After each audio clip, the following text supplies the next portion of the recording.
तो इससे पहले हम लोगों ने हैज़ टू और हैव टू का इस्तेमाल पढ़ा।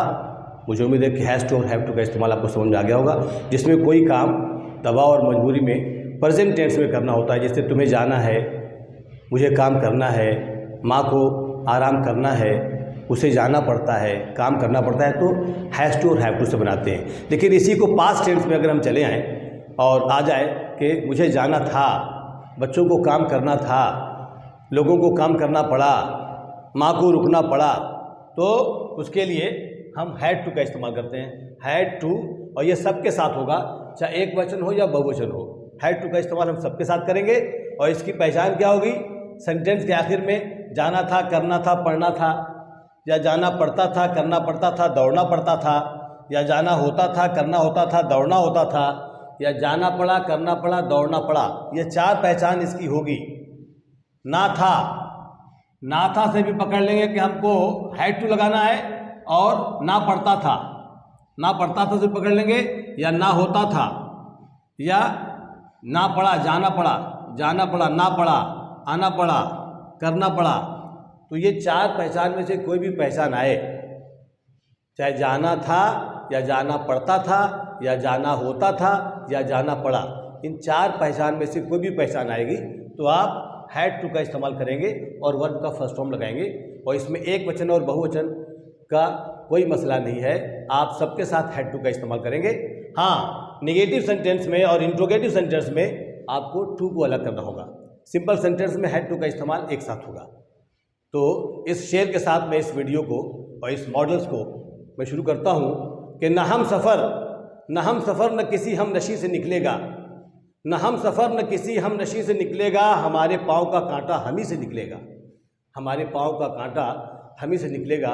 If a person has any problem he should not depend upon others, he should try to resolve his problem on his own, because if his tendency is to wait for others to come and help him, then this tendency will make him sluggish, and it is not fair for him, it is not good for him.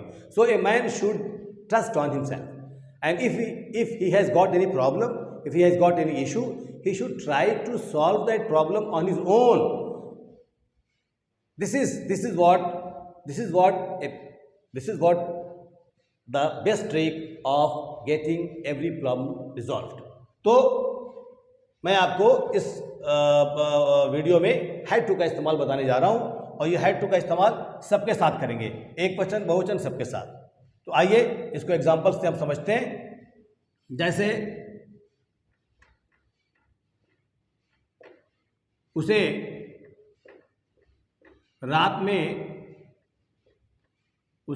में रुकना था, ये ना था आ गया।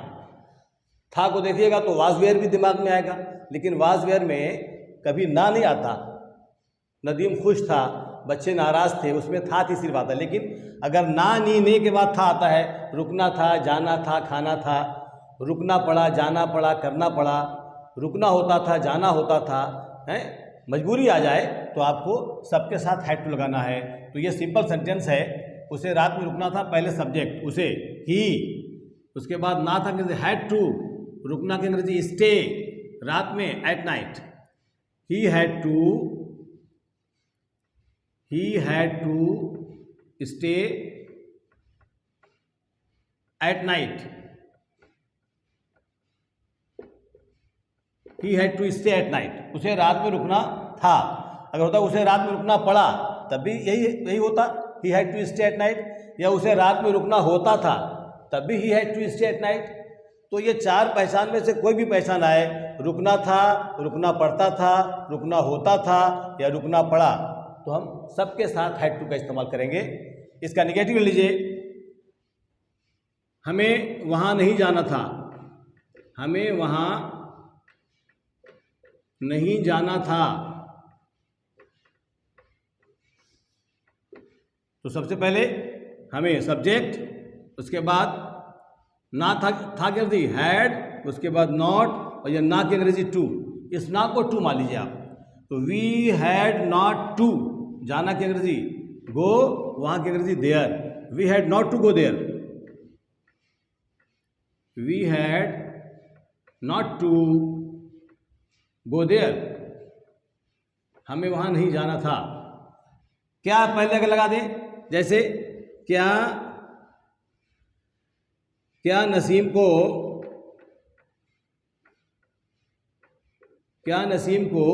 काम करना पड़ा,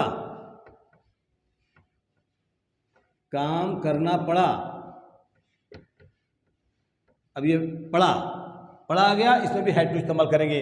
लेकिन क्या पहले आया है, तो सबसे पहले पढ़ा हैड, उसके बाद नसीम, उसके बाद टू, फिर करना क्या, do the work.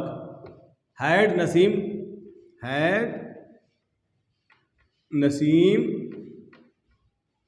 To do the work,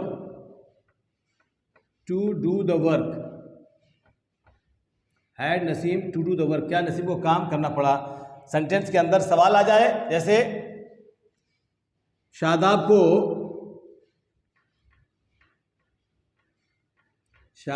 को बाजार क्यों जाना होता था,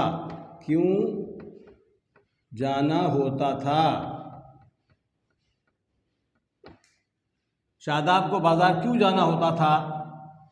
तो सबसे पहले अंदर प्रश्न आया क्यों, पहले वाई, उसके बाद हैड, उसके बाद शादाब, उसके बाद टू, ना होता था को टू, उसके बाद go to market. Why had Shadab to go to market,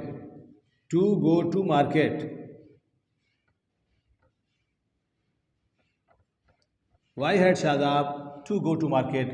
तो व्यूअर्स, अगर कोई काम करना मजबूरी हो जाए और सेंटेंस के आखिर में जाना था, जाना होता था, जाना पड़ता था, करना पड़ता था, जाना पड़ा, करना पड़ा, ऐसी पहचान आए तो आप चाहे एक वचन हो या बहुवचन हो, आप सबके साथ हैड टू का इस्तेमाल करेंगे और वर्ब का फर्स्ट फॉर्म लगाएंगे। जैसे मुझे रात में सफ़र करना पड़ा, ये क्या है, ये मजबूरी है, लेकिन पास्ट टेंस में है। अगर वही मुझे रात में सफ़र करना पड़ता है तो ये भी मजबूरी है, लेकिन प्रेजेंट टेंस में है। तो मुझे रात में सफ़र करना पड़ता है, I have to travel at night, लेकिन मुझे रात में सफ़र करना पड़ा, ये पास्ट टेंस में हो गया, तो I had to travel at night. क्या बच्चों को अंग्रेज़ी पढ़नी होती थी, had children to read English. हमें पैदल क्यों जाना होता था, why had we to go by foot. तो इस तरह के सेंटेंस अगर आए, इस तरह की पहचान आए, तो आप सबके साथ हैड टू प्लस वर्ब का फर्स्ट फॉर्म लगाएंगे। व्यूअर्स, मुझे उम्मीद है कि आपको हैड टू का इस्तेमाल समझ में आ गया होगा। अगर ये वीडियो आपको अच्छी लगे तो आप इस वीडियो को शेयर करें, लाइक करें और आइकन बेल को ज़रूर दबाएं, ताकि मेरी जो करंट नोटिफिकेशंस हैं वो आप तक पहुँचे, आप उसको देखते रहें, उसको रिवाइज करते रहें और उसका बेनिफिट आपको मिलता रहे। इसी के साथ मैं आज की वीडियो यहाँ ख़त्म करता हूँ। तब तक के लिए इजाज़त दें। अल्लाह हाफिज़।